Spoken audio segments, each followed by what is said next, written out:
জিলা আয়ুক্ত মহোদয়ে যোৱাকালি 19 তাৰিখে আমাৰ শিৱসাগৰ জিলা মছজিদ সমন্বয়কাৰী সমিতিক এখন কাগজ দিছিলে। যিহেতু শিৱসাগৰ জিলাৰ যিমানবোৰ মছজিদ আছে সেই মছজিদখিনি আজি 20 তাৰিখে দিনৰ 1টা বজাত চুকাফা ভৱনত প্ৰেচিডেণ্ট ছেক্ৰেটেৰীসকলক লগ পাবৰ কাৰণে মানে ঈদৰ কাৰণে লগ পাবৰ কাৰণে তেওঁলোকক বিচাৰিছিলে। সেয়ে আমি হোৱাটছআপ গ্ৰুপ দি গোটেই শিৱসাগৰ জিলা 155টা মছজিদক মাতিছিলোঁ। তেওঁলোকে ইয়ালৈ আজি আহিলে। জিলা আয়ুক্ত মহোদয় আছিলে, আৰক্ষী অধীক্ষক মহোদয় আছিলে আৰু সমজিল্লাৰ মানে আয়ুক্তসকল আছিলে। আজি ভাল এটা পদক্ষেপ ল'লে তেওঁলোকে। আমাক কুৰবানীটো দিয়াৰ যিখিনি দিহা পৰামৰ্শ দিলে আমি নথৈ সুখী হৈ তেওঁলোকক ধন্যবাদ জ্ঞাপন কৰিছোঁ।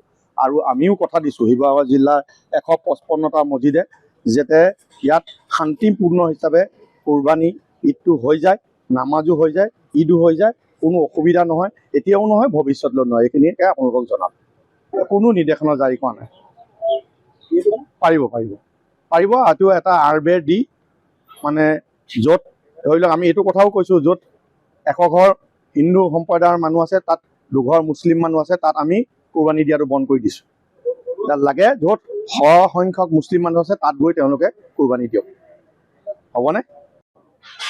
আমি শিৱসাগৰ জিলা প্ৰশাসনক ধন্যবাদ জ্ঞাপন কৰিছোঁ এই কাৰণেই যে আমি যিসকল ঈদ উদযাপন কৰিবৰ কাৰণে আমি যিসকলে প্ৰস্তুত হৈ আছোঁ, আমি দেখিছোঁ যে আমাতকৈ প্ৰস্তুত হৈ আছে জিলা প্ৰশাসন।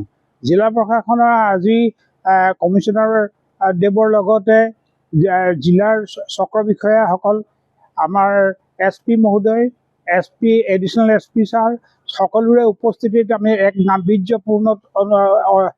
গাম্ভীৰ্যপূৰ্ণ অনুষ্ঠানৰ আমি এটা আলোচনা হয়। সেই আলোচনাত আমি সকলো পক্ষই 155জন মছজিদৰ ছেক্ৰেটাৰী আৰু সভাপতিয়ে আমি এক সিদ্ধান্তত উপনীত হওঁ যে আমি কোনো ধৰণৰ অশান্তি পৰিৱেশ সৃষ্টি কৰিবলৈ কাকো দিয়া নহয় আৰু আমি শান্তিত কুৰবানী আমি আজি প্ৰায় 20-25 বছৰ যেনেধৰণে দি আছোঁ তেনেধৰণে দিম।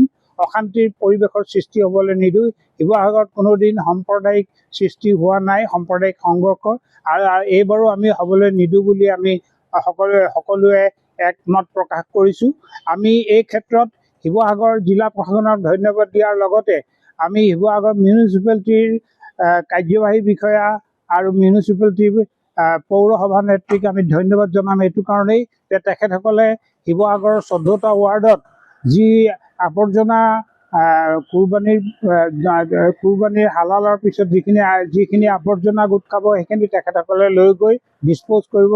এই সিদ্ধান্ত লোৱাৰ কাৰণে আমি তেখেতসকলক আমি ধন্যবাদ জ্ঞাপন কৰিছোঁ।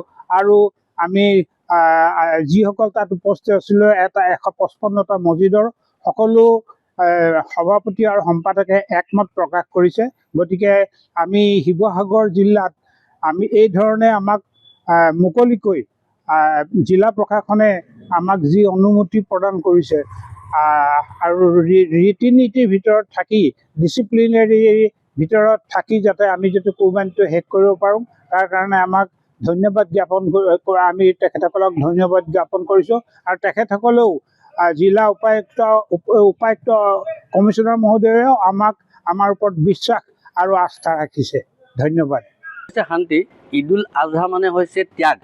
গতিকে আজি আমাৰ শিৱসাগৰ জিলা আয়ুক্তৰ সভাকক্ষত যি সভা অনুষ্ঠিত হ'ল ঈদুল আজহাক লৈ, সেই একেটা মেছেজে গ'ল।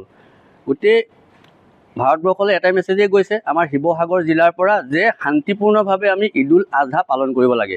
যিহেতু মই ক'লোৱেই ঈদুল আজহা ত্যাগৰ উৎসৱ, গতিকে আমাৰ যিটো শৰীয়তৰ মুখ্য বিধান আজি যিখিনি SOP আছে সেইখিনিয়ে হয়।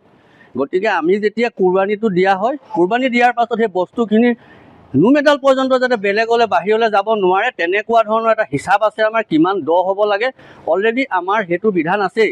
সেই বিধানমতে গ'লে আমি SOPখন ফুলফিল কৰা হয়। তাতকৈ অলপ বেছিয়ে থাকে আমাৰ বিধানত আৰু গভীৰকৈ। গতিকে মই এই মেছেজটো আজি এইটোৱে দিছে যে কোনো ধৰণৰ শংকা ভয় কৰাৰ কাৰণ নাই। শান্তিপূৰ্ণভাৱে সকলোৰে আস্থাক সন্মান কৰি অন্যান্য ধৰ্মৰ আস্থাক সন্মান কৰি এই ঈদ উল আজহা পালন কৰিব লাগে আৰু শিৱসাগৰবাসীয়ে গোটেই বিশ্বলৈ এই মেছেজটো দিব লাগে। আৰু এটা মুখ্য কথা, ৰাস্তাত নামাজ পঢ়া বিষয়টো, যিহেতু এই কথাটো আমি ক্লিয়াৰিফিকেশ্যন লৈ ল'লোঁ। ৰাস্তাত নামাজ পঢ়িবলৈ আমাৰ এনেকুৱা আছে, ঈদ উল আজহাৰ নামাজটো এবাৰ হয়, নহ'লে দুজন জোনাব বিচাৰিবলগীয়া হ'ব। এইটো এটা ডাঙৰ বিশৃংখল সৃষ্টি হ'ব। গতিকে যিবোৰ জেগাত মছজিদত গোটেই মানুহখিনি সোমোৱাৰ পাছত পৰ্যাপ্ত নহয় আৰু জেগাৰ দৰকাৰ হয়, তেনেকুৱা জেগা ষ্টেচন চাৰিআলি আছে, জেঙনিকটীয়া জামে মছজিদ আছে। গতিকে এই দুটা জেগাত এখন এম্বুলেঞ্চ যাব পৰা গাড়ী থৈ তেনেকুৱা ধৰণে ব্যৱস্থা কৰি পেলাই নামাজ পঢ়িলে, ধৰি লওক আগত যদিও অলপ কম ঠেক হৈছিলে, তাতকৈ আমি বহল এটা মেজাৰমেণ্টৰ ৰাস্তা এৰি সেই অনুপাতে নামাজ আদায় কৰিবলৈ আমি সেইটো জিলা প্ৰশাসনে আমাক ক্লিয়াৰ কৰি দিছে। গতিকে তেওঁলোকে আগৰ ধৰণে নামাজ পঢ়িব লাগিব। খালি এখন যিকোনো মুহূৰ্ত এম্বুলেঞ্চ বা তেনেকুৱা ধৰণৰ অত্যাৱশ্যকীয় গাড়ী বা যিকোনো মানুহ যাতায়াত কৰিবলৈ সেইপিনে যাতে অসুবিধা নাপায়, সেইটো মুখ্য বিষয় হিচাপে লৈ ঈদ উল আজহা আমাৰ উদযাপন হ'ব। আৰু এই আপোনাৰ চেনেলৰ জৰিয়তে আগতীয়াকৈ ঈদ উল আজহাৰ শুভেচ্ছা শিৱসাগৰ, অসম সমগ্ৰ বিশ্ববাসীলৈ জ্ঞাপন কৰিছোঁ। যিকোনো খবৰৰ বাবে যোগাযোগ কৰক আমাৰ এই নম্বৰত 9181 307 221।